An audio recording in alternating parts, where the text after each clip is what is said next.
Yun mga pare, ah, ito yung madalas na kulay ng mga na-rewind na motor.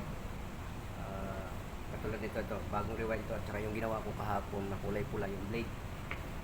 So para po sa mga kulay na ito ay may kanya-kanya pong ano to, ah, pagpupuntahan. At gaya po nitong dalawang dilaw na itong dalawa ay para po yan dito sa kapasitor. Ito. Tapos yung ang power po nitong winding na ito ay ang kulay ay green. Ito po. Tapos yung number 1, ito yung puti. Number 1 po ito. Sa switch, yung pinipindot. Tapos ito, itim ay number 2. Tapos itong pula, number 3.